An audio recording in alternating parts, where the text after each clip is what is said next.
দক্ষিণ আফ্রিকার একটি পরিত্যক্ত সোনার খনিতে দীর্ঘদিন যাবৎ আটকে থাকার দরুন অন্তত ১০৬ জনের মরদেহ উদ্ধার করা হয়েছে। আটকে পড়া বাকিদের উদ্ধারে ও তাদের বের করে আনতে উদ্ধার অভিযান চলছে। সংবাদ সংস্থা বিবিসির তথ্য মতে ভুক্তভোগীরা খাবার স্বল্পতা ও ডিহাইড্রেশনের কারণে খনির ভেতরে মারা যান। এ নিয়ে বিস্তারিত ডেস্ক রিপোর্টে।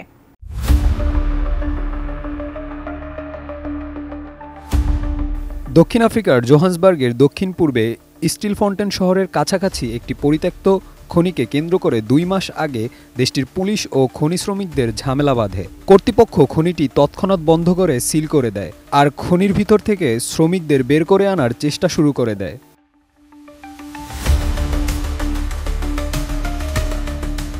কিন্তু উদ্ধার অভিযান পরিচালনার কাজে নিয়োজিত দলটি জানায়, প্রথমে গ্রেপ্তারের ভয়ে শ্রমিকরা খনি ছেড়ে বের হতে চায়নি, যার জন্যই তারা খনির ভিতরে থেকে যান, যেখানে এখনও ৫ শতাধিক শ্রমিক আটকা পড়ে আছে বলে ধারণা করা হয়।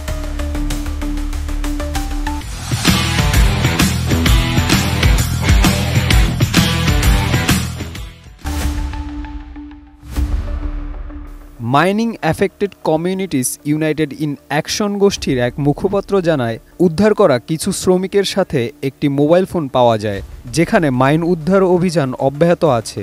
সেই মোবাইল থেকে খনি শ্রমিকদের স্পর্শকাতর কিছু ভিডিও পাওয়া যায়, তবে এই ভিডিওর সত্যতা যাচাই সম্ভব হয়নি, যেখানে বিবিসি বলছে খনিতে এখনও শত শত লোক আটকে আছে।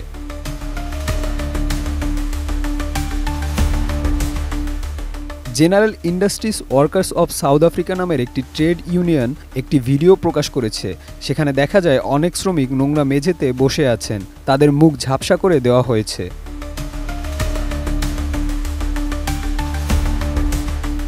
ক্যামেরার বাইরে একজনকে বলতে শোনা যায়, আমরা ক্ষুধার্ত এবং আমাদের সাহায্যের প্রয়োজন। তিনি আরও বলেন, আমরা মাটির নিচে মারা যাওয়া লোকদের মরদেহ দেখতে পাচ্ছি, আর এখানেই সব নয়, আপনারা কি দেখতে পাচ্ছেন মানুষ কিভাবে সংগ্রাম করছে?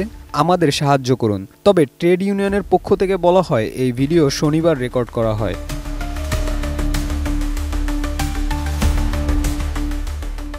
উদ্ধার প্রচেষ্টার নেতৃত্বদানকারী দেশটির খনিজ সম্পদ বিভাগ বিবিসিকে জানায়, সোমবারের অভিযানে খনির মধ্যে খাঁচা নামানো হয়েছে এবং মানুষ বোঝাই করে উপরে তোলা হয়েছে।